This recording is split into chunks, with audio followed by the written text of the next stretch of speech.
top officials visiting us. In fact, we were discussing it before you came. So thank you for taking the time off to come and sort of discuss this important matter with us. And we'll try to keep it as short as possible so that you can get back to your duties. Would you mind introducing yourselves for the record, please? I'm Mahinda Sirivadana, Secretary of the Treasury and the Finance Ministry. I'm Governor Central Bank Nandalal Virasini. Deputy Governor, Central Bank. I'm Dilip Silva, Director General of Treasury Operations. I'm Ajit Tapis, Director General, Department of External Resources. I'm Harish Chandra, Director Research, Central Bank of Sri Lanka. I am Samudika Jayaratna, Deputy Auditor General, National Audit Office. I am D.A. Vanigasekara, Senior Assistant Auditor General, National Audit Office. I am Kapila Senanayaka, Director General, Department of Fiscal Policy. Thank you. I am Arandara, Additional Director General, Department of Legal Affairs, Ministry of Finance. Jasanta Veerasinghe, Superintendent of Public Debt. Abhirat Kishanta, Additional Director General, External Resource Department.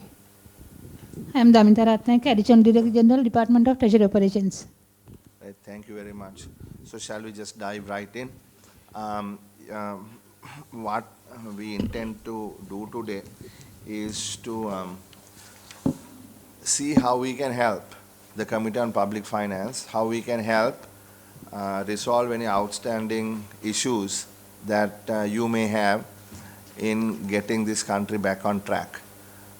So it is with that intention that we have asked you to give us a summary of what's happening, the challenges you are facing, and perhaps areas that you identify that this committee can help resolve.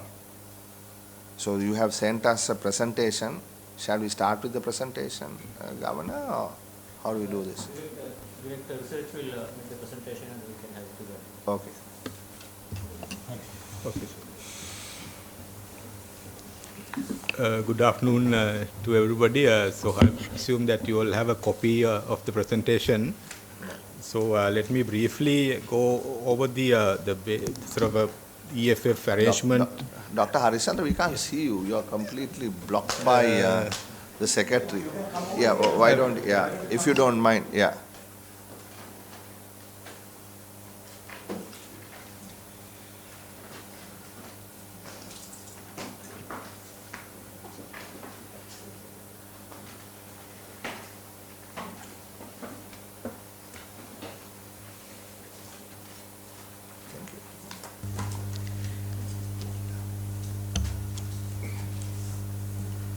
Thank you. So let me go through the slides in brief to begin with the EFF program.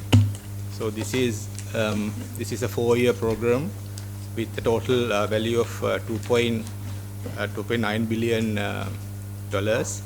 It's called the Extended Funds Facility as a budget support to the government. And we have reached the staff level agreement on 1st of September last year for the MEFP, and now this is awaiting IMF's executive board's approval, and this requires financing assurances from bilateral creditors, and with that this can go to the IMF's executive board, which will happen once the finance assurances are obtained from the official creditors. So if we go to the objectives of the IMF program, I don't want you to get up and go again because your presentation is on the laptop, Doctor. That's if right. you wish to, you can do it from there. If you wish, we can put somebody to change the slides. So I'll go there and change the slides then. Right. Yeah, sorry for the inconvenience.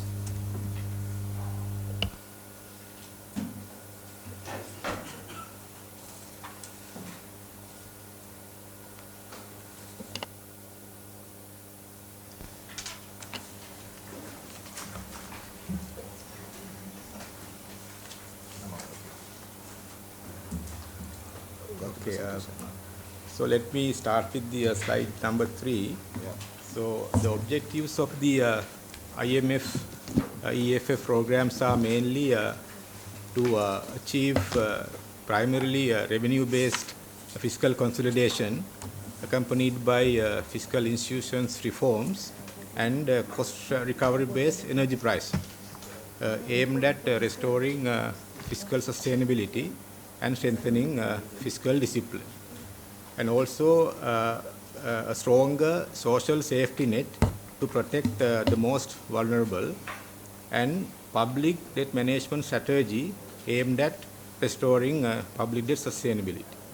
Also, it aims at a multi-pronged strategy to restore price stability and rebuild reserves under a greater exchange rate flexibility. Also, there's a commitment to greater central bank independence through the proposed new Central Bank Act and to phase out monetary financing. Also, this has the objective of safeguarding financial system stability and some focused reforms to address governance and corruption vulnerabilities, and some broader structural reforms to unlock Sri Lanka's growth potential. So we have a set of prior actions before the proposal goes to the IMF Executive Board.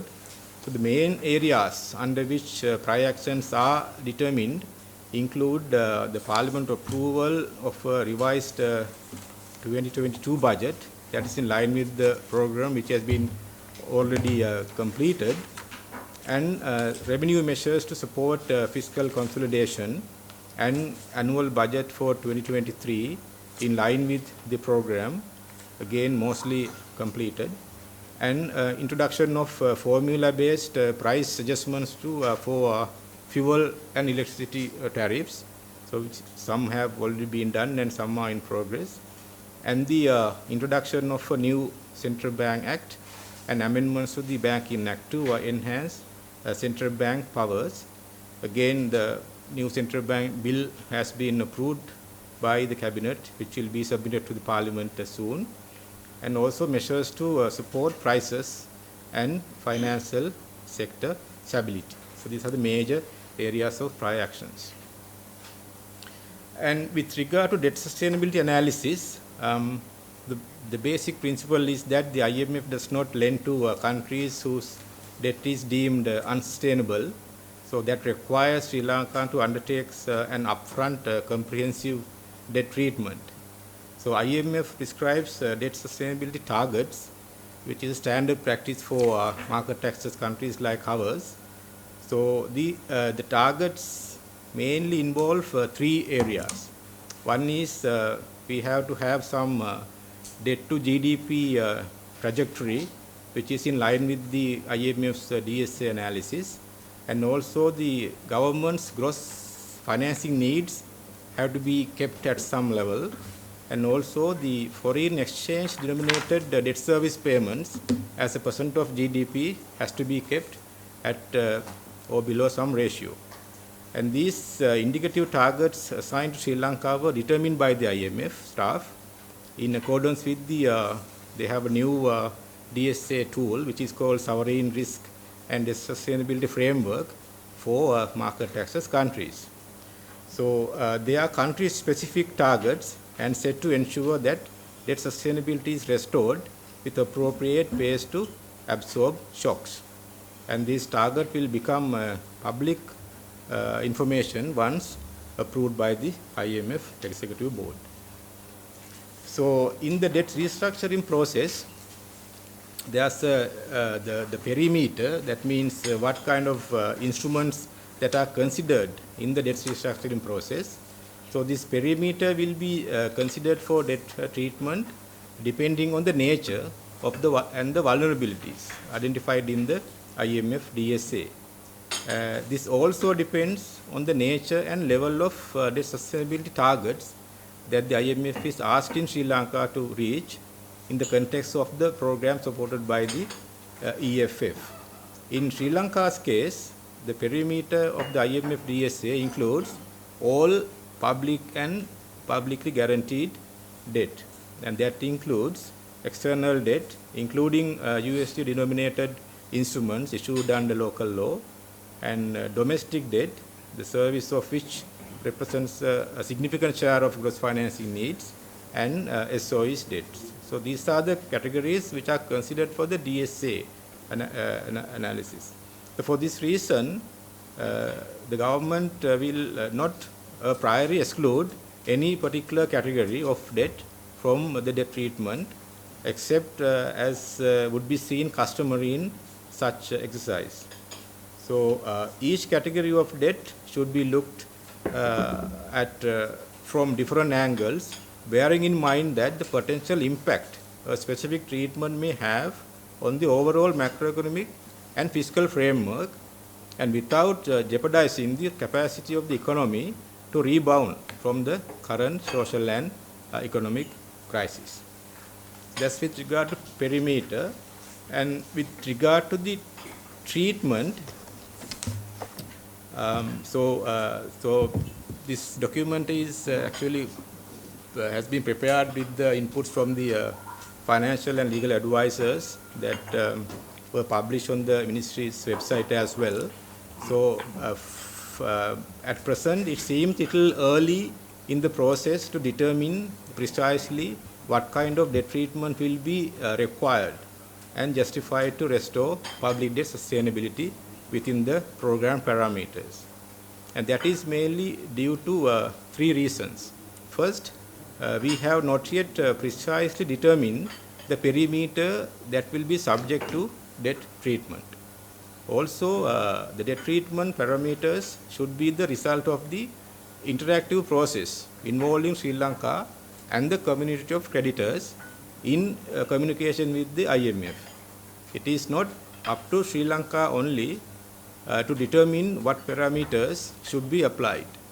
The creditor engagement strategy that is currently pursued by Sri Lanka with the assistance of the debt advisors aims at factoring in creditors' concerns, constraints, and preferences to be able to arrive at a mutually acceptable solution.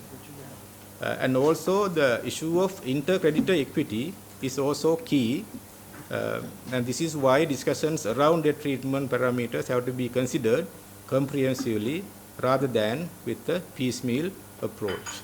So debt treatments will likely include a combination of debt service relief, and that includes maturity extension and or coupon reduction, and also some debt reduction, the so-called haircut, for Sri Lanka to return to a sustainable indebtedness in the medium term. So in the process, we have to sequence the actions, both in terms of negotiation with creditors as well as sharing information. So at the moment, our priority is to secure approval of the IMF's executive board, and this requires financing assurances from Sri Lanka's official creditors, that is bilateral creditors. So financing assurances which are expected from the bilateral creditors result in a sufficient level of comfort to the IMF that bilateral creditors will support Sri Lanka's efforts to restore public debt sustainability. So what are financing assurances? For official creditors, bilateral financing assurances are a commitment from official bilateral creditors to grant Sri Lanka a debt treatment compatible with the macroeconomic framework and debt sustainability constraints underpinning the contemplated IMF program. So they are the flagship step to the IMF being able to move forward with a program for Sri Lanka. With regard to private creditors, financing assurances mean and they are considered as obtained by the IMF once Sri Lanka is making a good faith effort to reach a collaborative agreement with its private creditors. And they are defined as engaging in early dialogue, sharing relevant information on a timely basis, and giving creditors the early opportunity to provide input in the framework underpinning the debt restructuring. So with that background, let me present you the macroeconomic framework, the recovery of the economy in terms of GDP and how we are going to, sorry. Yeah, Dr. Harchan, just 1 minute. It's a technical matter, housekeeping matter. I had wondered whether we should close this, meaning that this information is restricted. So therefore, please note that this is in camera. So none of this will be released to the media, and no one is expected to talk about any of this outside to the media. Thank you. So if I may clarify on that point, sir, now what we have selected in these slides are all in the public domain. So any discussion going beyond these information will have to be treated as you suggested, sir. Right. So if that is the case, until question time, if you want, we have not asked any questions because we wanted you to make the presentation. So you can make the presentation, which can then be uploaded onto the Parliament website. And then after that, question time, we will take it off. That's right. Okay. Because the Ministry of Finance website has 3 main documents now. One is the presentation that we did for investors in September. And the other one is the frequently asked questions, FAQs, the document. And the other one is the total debt detail of Sri Lanka. Correct. So the 3 documents are publicly available, and this presentation has those. Okay. Thank you. So this framework basically aims at GDP growth, inflation path, primary balance for the government, and the current account balance. This was done in September last year, but we are in the process of updating them. So GDP is expected to recover this year, toward the end of this year, but overall this year also will record a negative growth of 3%, because we had a negative growth of 8.7% last year. That was the projection, but it will be little less than this in the latest projections. But only next year we will see a positive growth as a whole, and then that positive growth momentum will continue beyond next year. So the level will have some differences when the data are realized, but this is projection that was done in September last year. And inflation, this is the annual average inflation that we are showing here. So last year about 48.2% annual average basis, and this year annual average inflation would be 29.5%, but our latest projections show that we will reach single digit level inflation toward the end of this year, and next year onwards we will see inflation being stabilized at our medium term target level.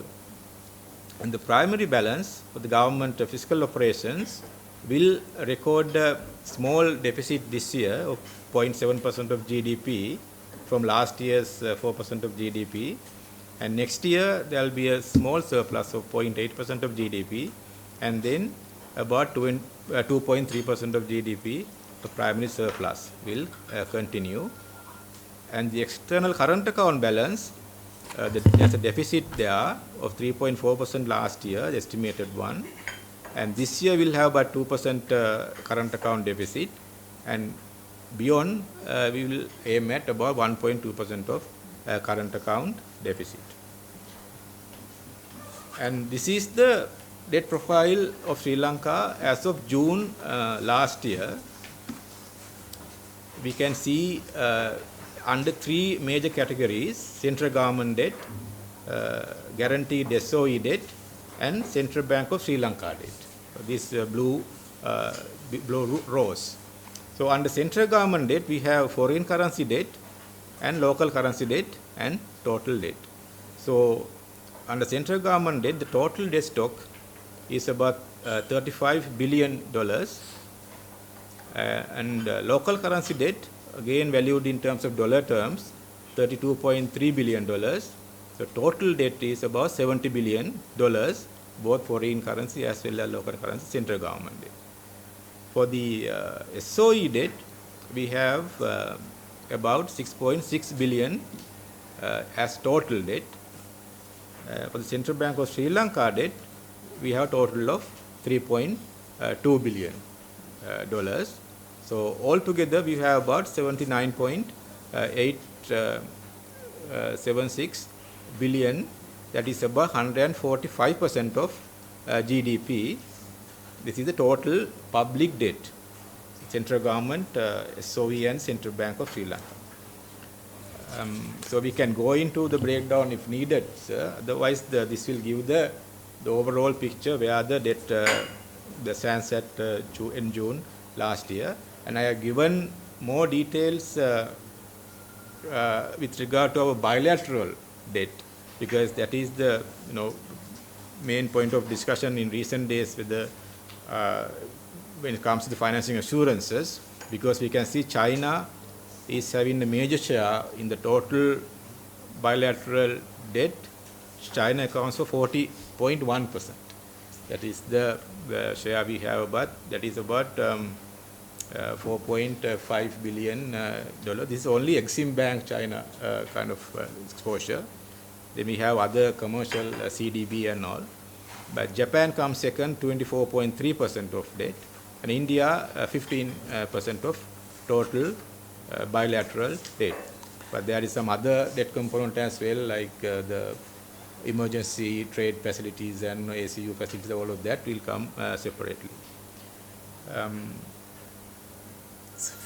So if I want to, we can explain the data in detail, but this is the snapshot, and I have given some annexes with some more detailed data how central government debt is composed, and SOE debt, and the local currency debt, and the central bank debt in detail. Everything is laid down here in these annex slides. So let me stop there. Honorable Chairman, just to add one comment on the presentation Dr. Harish made, page 9, overall macro framework. This is mainly, this was done by the IMF for their debt sustainability analysis back in September, based on their kind of a what they call conservative outlook.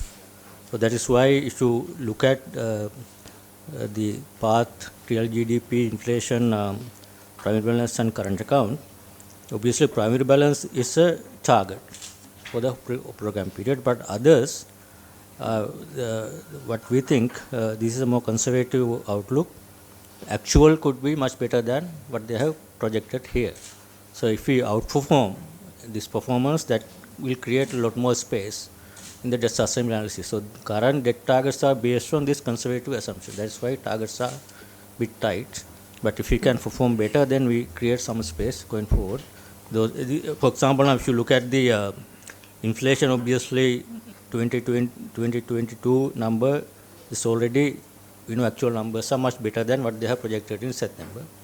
Even the growth and current account also, actual numbers already much better than what they have projected. As a result, this other parts can be changed, and also if they do the analysis again, update, there can be a different, hopefully better outcome than what they have projected here. And then of course your trajectories are here. What if there is a difference? What's going to be my question? And are we having scenario planning for that? Of course, so far what we have presented and your presentation is we are on the positive side. Should external factors, internal factors disturb us? What are our projections and what are the scenario plans? So what will happen, this is only for the IMF program and debt sustainability. So the targets will be set on this basis, and we have to negotiate debt restructuring on the basis of debt targets based on these outcomes. So that will not be updated until we do another round of, most probably after the first review, they will do another round of. Until then, only thing we can say, if we perform better in terms of outcomes, that could be good to see that we have done better than what was predicted, and it's a positive thing for the country. But if we perform worse, which means we have to take a lot more efforts to reach the sustainability targets. It will make program much more tighter if that is going to be worse. I have multiple questions, but I'll ask a question based on this particular page, slide number 9. I think this is directed to the Secretary to the Treasury, not to the Governor. Is the primary balance number. We recall when we discussed in this committee the taxes, Mr. Senaviratne was adamant that these have to be increased and so on, because your objective was that 0.7% primary deficit. Are you confident that this 0.7% figure target will be achieved? Your question on whether this primary balance of 0.7, deficit of 0.7 would be able to achieve. In fact, I would say that it is the commitment that we have agreed with the IMF, and IMF is also basically in a way insisting that we have to maintain and we have to achieve that primary balance. Then only there would be a scenario where going forward we would be able to at least new debt creation would be lowered. So the entire revenue and the expenditure numbers have been prepared, this particular deficit in mind. In other words, this is the basically broad basic driver of the entire fiscal program. So whatever we do to the revenue and whatever we do to the expenditure should be reflected in this number. So the entire efforts in terms of revenue enhancement and also in terms of expenditure reduction would be implemented this year as well as going forward, while keeping this in mind. So that's my broad response to that. I want to have a follow-up question on that. In that, well, is it just that number, or is the GFN number also very much a key figure? Yeah. Right, which obviously will have implications of the primary deficit number. Yeah, it is when it comes to debt restructuring, yes, it is important. But when it comes to the fiscal program, this is the operating number. Yeah. Yes, please. Just to get the background clear, I think it's a good presentation. So far, from 1950, when we became members of the IMF, we have gone to 16 times to them. The total borrowing had been 3.5 billion from them. The highest being at 1.6 at 2009, and the lowest being from $30,000 in 1971. Have we paid that back? How is that hanging over us still? Or is it just been forgiven? And then this whole idea about 2.9 that we are trying to negotiate and agree on, what's the structural payment system that we have? The previous IMF borrowings, the largest one was in 2009 to 12 program, US dollar 2.6 billion. That 100%. That's SDR, I think you are referring to SDR, not the US dollar value is 2.6 billion, which was fully dispersed within that 3-year period. And after that, there was another program in 2016, 17, 18, at about 1.5 billion also dispersed. I think we have already serviced large part of that. That outstanding is, I think we have. It's the only outstanding one. Last slide. Outstanding is 1.38 billion. Then just to follow up on that, because I have a theoretical question which we can talk later about the act, which level it is there, is it going to be, are we waiting? Hopefully we are not waiting until the next disaster happens to bring the act to bring the parliament. I think it's a good time for you all to bring, and you are doing that actual work, I suppose, right? The central bank act, yeah? Okay.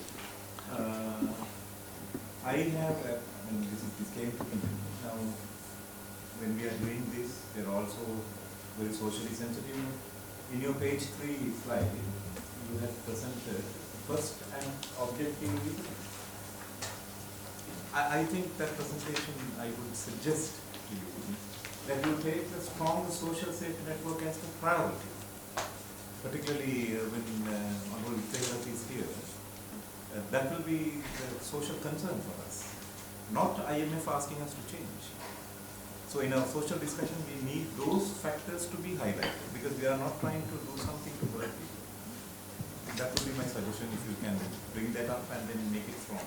Lastly, I have this, yesterday, social activist, I think I can mention her name, Anbika Satkuranathan, had mounted an absolute attack on all of you, saying that you last year, only 2 months of the last year, you talked about profit bringing from the export, and the last 10 months you were silent on the profit parking exporters. You have any idea about that? Is it true, that attack? Can we take that question, because Little it's later, yes, little I can- later, because it's not directly relevant to this. Yes. I also read it in the FT today. I was also planning on asking you that question. Honorable Chair, can I make a comment on the first Yes, question? please. Yes, please. On this social safety net. In fact, I check your point. This is very important, because this time when we are having discussions, IMF is also very concerned about that potential impact on the vulnerable and the poor. In fact, they have come up with expenditure ceiling on the expenditure on the poor and vulnerable, basically the social safety nets, Right. which means we can't go beyond that level. I mean below that level. And in such a way that they have ensured that a certain amount of funds would be allocated to meet that target, and also to basically take care of the poor and vulnerable. Basically two sides they mention. In fact, we also agree with that, because one side is the direct impact of this crisis, and also the impact that would come as a result of the implementation of some of these proposals, for example, price revisions and all these things. So both areas are being now taken care of. එතන මේ කාලයක් තිස්සේ ජාත්‍යන්තර මූලාරමුදලට තිබිච්ච චෝදනාව තමයි මේ දෙවනි පොයින්ට් එක තිබුණ නැහැ කියලා. ඇත්තටම තිබුණ නැහැ නේ ඉස්සර. මේ අවුරුදු දැන් 15ක 20ක විතර කාලේ දැන් තමයි පටන් ගත්තේ මේක ඇඩ් කරන්න. ඔව් ඒක දැන් නම් ඉතින් මේක ස්ටෑන්ඩඩ්. හැබැයි ඉතින් ඒගොල්ලෝ මං හිතන්නේ නැහැ කැමති වෙයි කියලා මේක මුලින් දාන්න. අපි කමියුනිකේෂන් එකේ කොහොමද කරන්න කියන මොකද මේක රෙවෙනියු බේස්ඩ් කන්සොලිඩේෂන් එකක් හැටියට තමයි මම හිතන්නේ ගොඩක් දුරට දකින්නේ. Members, Karnakala questions. I have some questions, but I'll let the members ask any if they have. Chairman, with your permission, just a very basic question, not on the numbers, Governor, but in terms of actually doing this IMF agreement, is there a timeline that you all have worked out? Is it going to be during this year, or are we looking at a year's time, or? Actually, we are. And also keeping in mind one more thing, just to add to that. Now, India has specifically said that they are going to help Sri Lanka. What is the actual Chinese position? Because China has also made a statement, but my understanding of that statement, Governor, is that they want in 5 years like a compound interest scenario on their loans.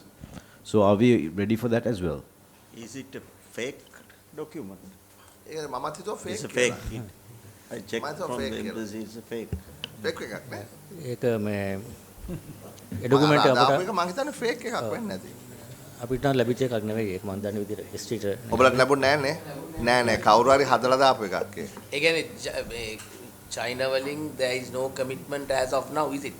No, there was honorable member, there was a WhatsApp circulating this morning, which I realized when I read it that it probably was a fake, so I didn't pay any attention to it. But it said 5-year moratorium, but with interest accrued. What I heard was that they have suggested a 2-year moratorium.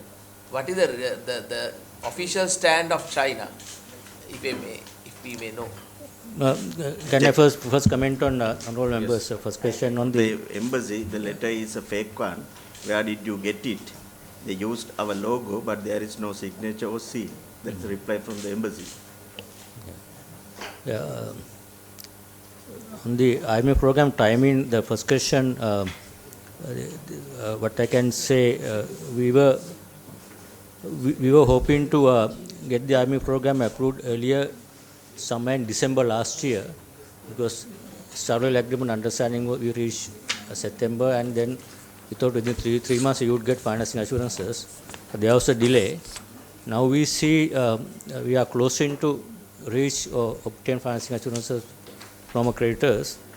If we get the complete assurances from all bilateral Paris Club, India already got it, and China, then probably we would be able to get the IMF program unlocked somewhere within the next month. That is the current expectation based on the latest developments. On the communication, I think most probably ST is the most appropriate person to talk about this. Only thing I can make, the comment that we can make is that financing assurances are the communication between the creditors and the IMF. So those are the two parties involved in the communication. Creditors are supposed to give their assurances to the fund. So we are the third party as a debtor. So I think it is not appropriate for us to make any comment unless those two parties make the announcement publicly what they are communicating. Then the governor, as far as India is concerned, has the IMF confirmed their yes, Indian one is already in the public. So I think India also they made it public. They themselves what is the announced. stand of IMF? Has they IMF have they confirmed? that letter is what IMF expected in terms of financial. But they haven't to date indicated that they have received or accepted or confirmed. That I think other than the Indian communication. Yeah, and the letter was also in the public domain. Yeah, it was directly addressed to the IMF. We will have to organize our internal debt to consider for them to restructure external debts for various countries as well as various partners. There is no such condition. Only Right. thing they, as Ria explained, there are debt targets that we have to meet. To make debt sustainable over a period of time, we have to have a debt treatment or relief from both commercial, bilateral,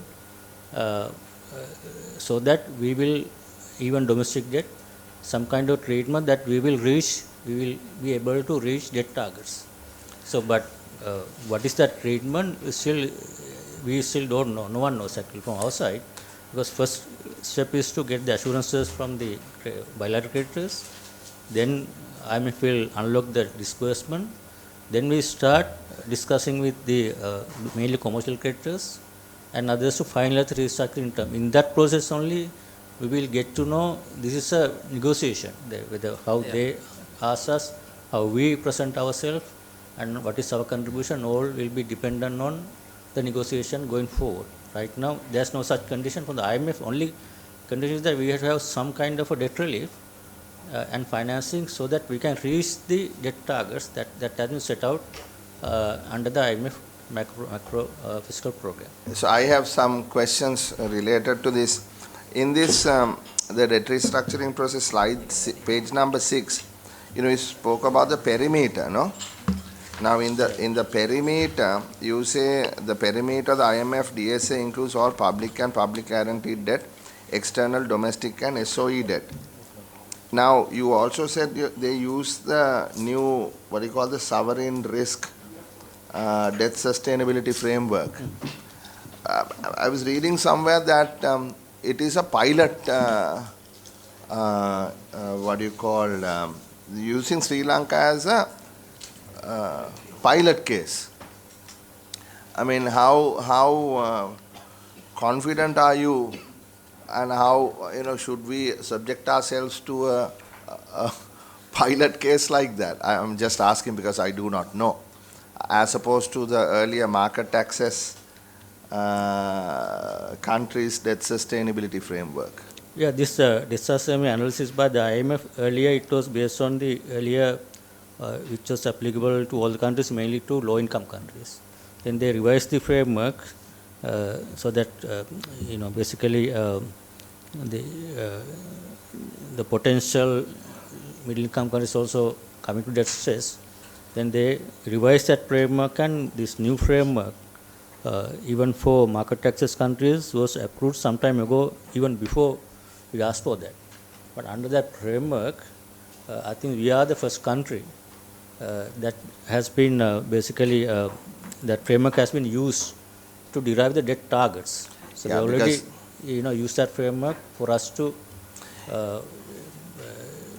target debt levels under that framework. Yeah, I mean, I would think, I mean, my sense is we are not a poor country, we are a middle income country. Responsibilities are greater. We have had market access for a longer period of time, so they will be stricter relatively to the other countries. And if we are the first country that has been assessed, our debt sustainability is assessed under this new framework, you feel comfortable that we would be treated fairly. It depends on the country-specific situation.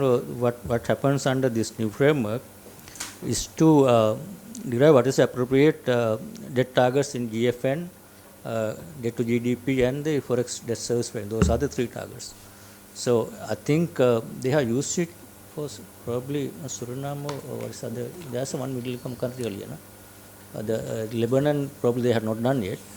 The only difference that would make is that under this scenario they consider market access countries, and the way debt targets are determined is little different and tighter than normal and the low income. That's what I thought. Be so tighter, basically, be more difficult. DFN, if we set DFN as 14% for us, other countries maybe we have a tight target. Just one moment, honorable member. So that's the question. So now, if you say, I'm coming back to this thing, the perimeter, domestic debt, within brackets you say the service of which represents a significant share of our gross financing need, GFN. So our GFN has a big chunk of domestic interest, right? Have you also, building up on what he said and what Honorable Raghavan asked at the beginning, done any sort of scenario analysis, assuming that there would have to be some sort of domestic restructure? I think I would not want to make a comment on that because this is a bit of a sensitive information, and right now what we maintain is that we keep what we have been advised on the domestic debt restructuring since we started the process, maintain the radio silence on that. Yeah, we are not asking but for we any have looked at the information. several scenarios. So we have Any proposal from IMF? no. This is up to us. There's no proposal from the IMF. In an event that there is a proposal, are we ready to face it? In a worst case scenario? No, only let's the say if there is condition a from the IMF is to how we reach the debt targets. Yeah. Whether it is, so for example, that's why I say it's a negotiation process. If external creditors are willing to take the 100% burden of the debt relief, Yeah. then we don't have to make anything. Yeah. If they are willing to take, say, we share 15%, you share 50%, then we have to show we also have some commitment, not only debt restructuring, but also in terms of primary surplus, our internal adjustment. That's also part of the and real value of debt. All are part of the negotiations. Other way around. Because now we have been talking about IMF and their support for a long period of time. From 2019, when this crisis starts or begins, at that time we talked about IMF. But now I think for that also we have to get support from the concurrence from the China, India and other countries. Now don't we have, say, forget about IMF totally, don't we have our own answer to this question? Have you ever thought about it? Because this will go on for another 2-3 years, I think. Here the question is that I think what I would like to see, what we are proposing is our own program. We have to have the ownership. What IMF does is that they give us a kind of an endorsement that will enhance the confidence of the country, and as an independent agency giving endorsement so that others will have a confidence on Sri Lanka for us to give a debt relief. Otherwise, say, if we are going to do our own, if we are going to announce, okay, we will based on the all parameters, we give a commitment. We will bring down fiscal deficit. We will bring down inflation. But depending on our credibility in the past, we have not been able to honor those commitments that we promised even at the IMF. So no one would be willing to, accept that as our own kind of a commitment. This is the reason why we need some independent agency giving a commitment and having endorsement so that others have confidence that we are going towards that path. Even without that, if we can do our own, that's fine.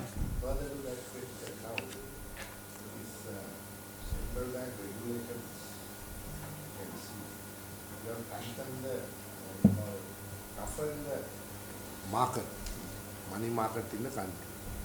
Now we can see most of these small scale industrialists, middle scale industrialists are facing big problems because they can't find any money for their day-to-day work.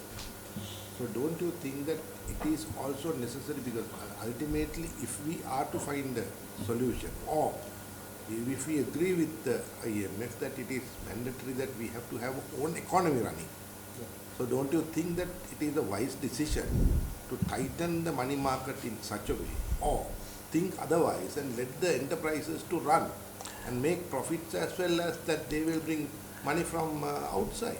I will take that question, but I want to differ it because it's more of a sort of a ideological, theoretical question, and I would like to finish some other technical questions if you don't mind. Before Dr. Raghavan, yes, Governor, Secretary. Yeah, I would like to add what Governor said, because if you take the other countries, other institutions, especially IFIs, World Bank, ADB, AIIB, even Japan for that matter, all of them are basically pushing for this IMF program, because that is the only assurance that they would get that we as a country would follow the credible path of policies.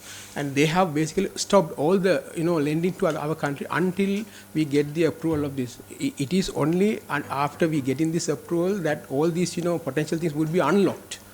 So there could be various alternatives, but the question is that whether the others would accept that and whether our credibility as a country is credible.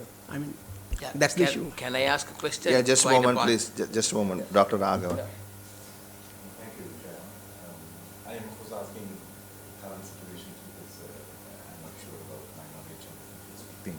Now, how do we, what we have right now, the current payment schedule is 22, 23, 24, 20, until 26. Principal 49, interest 14, and total next year will be 160. Is that still on? Number one question. Number two is that whatever we are getting, 2.9, what is our payment schedule? Have we thought about that, and how are we going to manage? Our external debt service schedule is still, that will change.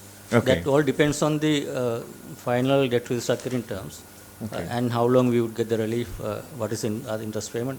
These are all based on the basis of current information, I think. So you can confirm that. These going to be changed. Anyway. Okay. My former question, auxiliary question, is still parked inside. Yeah, it's still parked. It's still parked. We'll come to that. Yeah, where is the next question coming from? New central bank act is there any particular new key areas, or they've been working on it? This will be another political slogan? This is about, we have now the current act is what they call Montreux Act, which was enacted in 1951. If I may disturb you for a moment, I would like to add Honorable Andhra Pradesh Yappa's question also into this. Given that under the new Central Bank Act or the Monetary Law Act, you said earlier there is no ability to finance central bank financing of the deficit, and given the current status of the interest rates that he spoke about and the expected yield curve, can you sort of give a less technical, a more layperson's explanation as to how interest rates are going to come down, given the precondition is the new Monetary Law Act. And in that, the central bank cannot print money. So how will all that settle? Yeah, thank you. I think I mean, that's both very good questions combined together. Is that first we need to understand why we are having current very high inflation. It's mainly because of the last, say, 21, 22, mainly very high deficit financing by the central bank, what we call money printing. So that is one of the, I mean, when we look back, current 70% or last couple of months, 70% inflation was rising as a result of central bank heavily monetizing, printing excess money and pumping that into, then created, one is excess money in the system, and that created a balance of payment crisis, and we lost all our reserves. That was the background. So why this needs to be fixed is that to prevent any further this thing happening in the future, we need to ensure, like a lot of other central banks' ability to finance directly budget deficits should be curtailed. So in the new act, one of the key reform is to prohibit the current Monetary Law Act, there is a provision central bank can directly purchase treasury bills from the primary auctions, as we are also agency function for debt management of the government. There are two conflicts. One is the conflict as a debt agent, as well as our ability to subscribe to that primary auction. So both will be taken out. That is basically, this was earlier also proposed, but that was not approved by the parliament earlier. But now the last 2 years, what happened is basically a testimony that we need to have this for a strong macro stability, no balance of crisis, no high inflation. That is, we need that reform urgently. That is why this time IMF has put that as a pre-action, bringing a new central bank in act, bringing all the provisions, independence of central bank, accountability, as well as accountability of central bank to the public and the parliament, as well as prohibition of central bank ability to monetize budget deficits. Those are three key elements. In addition, there are a lot of other governance issues, like appointment of the governor, coming to the constitutional council, all this, a lot of things. I think we need another presentation, come back and make you presentation on this submit the bill. And then on the question on why interest rates are high and how, when it can come down, and also why we can't allow businesses to grow first and then economy can recover, not going through this difficult process. What we need to understand is that why we are in a crisis, why economy is contracting, not because interest rates are high, it's because the balance of payment crisis, because we ran